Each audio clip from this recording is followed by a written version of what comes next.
내가 이것을 비유로 너에게 일렀거니와 때가 이르면 다시는 비유로 너에게 이르지 않고 아버지에 대한 것을 밝히 이르리라.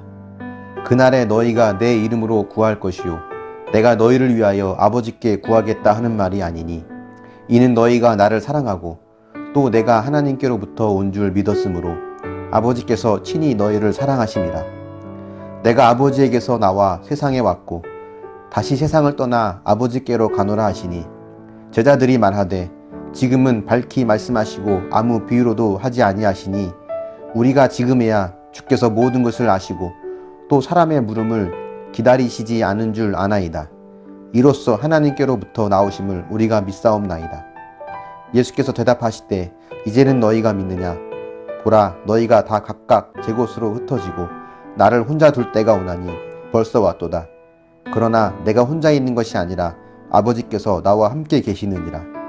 이것을 너희에게 이르는 것은 너희로 내 안에서 평안을 누리게 하려 함이라. 세상에서는 너희가 환난을 당하나 담대하라. 내가 세상을 이기었노라. 아멘. 전도서 3장 1절을 보면 범사에 기한이 있고 천하만사가 다 때가 있나니 라고 합니다. 예수님과 제자들이 함께 있을 때가 있고 또 헤어져야 할 때가 있죠. 물론 다시 만날 때도 있습니다. 예수님과 제자들이 함께 있을 때는 예수님께서 비유로 많은 말씀을 가르쳐 주셨습니다.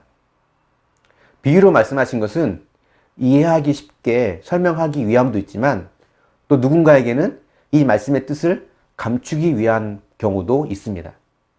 그런데 오늘 말씀에 보니까 때가 이르면 다시는 비유로 너에게 이르지 않고 아버지에 대한 것을 밝히 이를 것이다 라고 하시죠.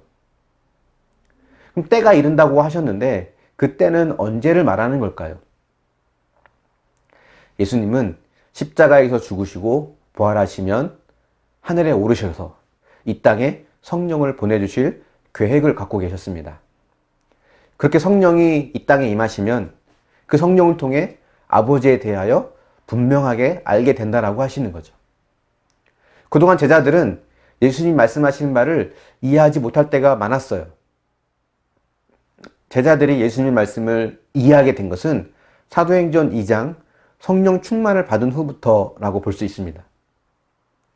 예수님의 죽음과 부활이 무엇인지 모르고 성령을 보내주신다는 말이 무슨 뜻인지 몰랐던 그들이 예수님이 승천하신 후에 성령이 임하게 되니까 예수님의 십자가의 죽음을 이해하게 되고 그 죽음이 바로 나의 죽음이고 그분의 부활이 나의 부활이라는 것을 깨닫게 되죠.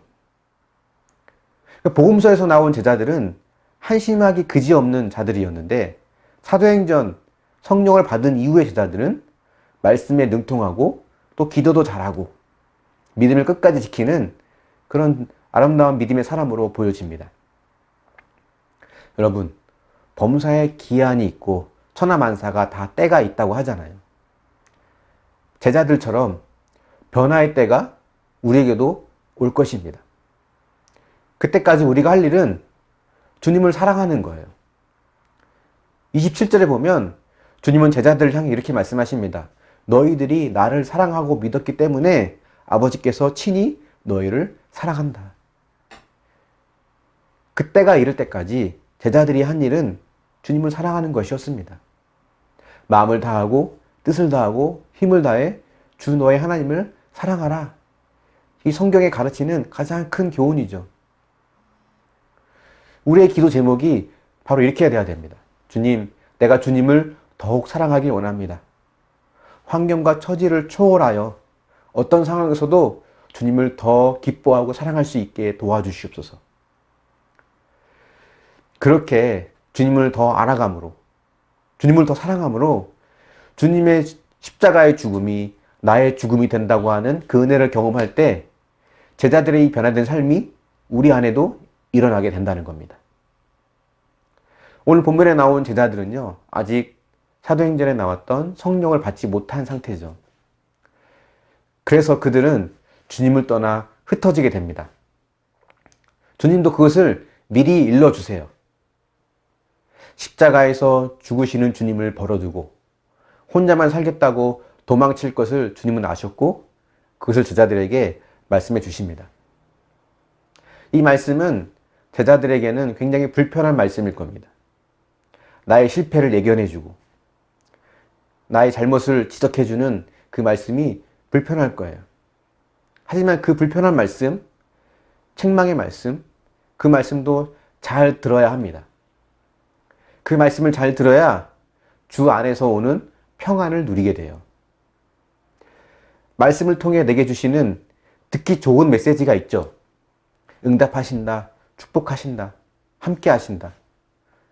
그뿐만 아니라 때로는 책망의 말씀, 심판의 말씀, 나를 불편하게 하는 그런 말씀도 우리는 귀 기울여 들을 줄 알아야 합니다. 우리는 환난을 피하고 싶은 마음이 많아요. 당연한 마음입니다. 하지만 주님은 환난을 예고하십니다. 환난이 너희를 피해갈 것이다 라고 말씀하지 않으세요. 나를 혼자 두고 도망가야 할 만큼 긴박하고 위태로운 순간이 찾아온다. 주님은 제자들에게 그렇게 말씀하십니다. 우리 삶에도 때로는 모든 것을 버려두고 도망치고 싶을 만큼 힘들고 절망적인 시간이 올 수 있습니다. 여러분이 겪고 있는 힘든 시간은 어떤 시간입니까? 누구에게도 말하지 못하고 혼자 그 고통을 안고 있는 그 아픔은 무엇입니까? 여러분 기억하십시오. 주님이 이렇게 말씀하셨습니다. 담대하라. 내가 세상을 이기었노라. 세상을 이기신 주님이 우리 편이 되어주시고 나와 함께하기 때문에 우리는 그 주님을 의지해서 담대할 수 있는 겁니다. 우리는 끝까지 인내하며 주님을 더욱 사랑하면 됩니다. 그것이 그분의 죽음이 나의 죽음이 되고 그분의 승리가 나의 승리가 되는 길입니다. 우리가 어떤 시간을 겪더라도 주님이 내가 세상을 이기었노라고 하시는 이 주님의 승리를 이 땅 가운데서 함께 누리며 살아가는 저와 여러분이 될 수 있기를 예수님의 이름으로 축원합니다. 한번 묵상해 보십시오. 책망의 말씀, 심판의 말씀, 또 듣기 불편한 말씀에는 귀를 막고 축복의 말씀, 좋은 말씀만 들으려고 하진 않습니까? 세상에서 힘들고 어려운 고난의 시간을 경험한다고 하는 것, 그런 시간을 만난다고 하는 것은 당연한 것이라고 하는 것을 인정할 수 있습니까? 하지만 그 당연한 고난 속에서 세상을 이기신 주님의 승리가 나의 승리가 될 수 있음을 기억하고 그 주님을 더욱더 사랑할 수 있습니까?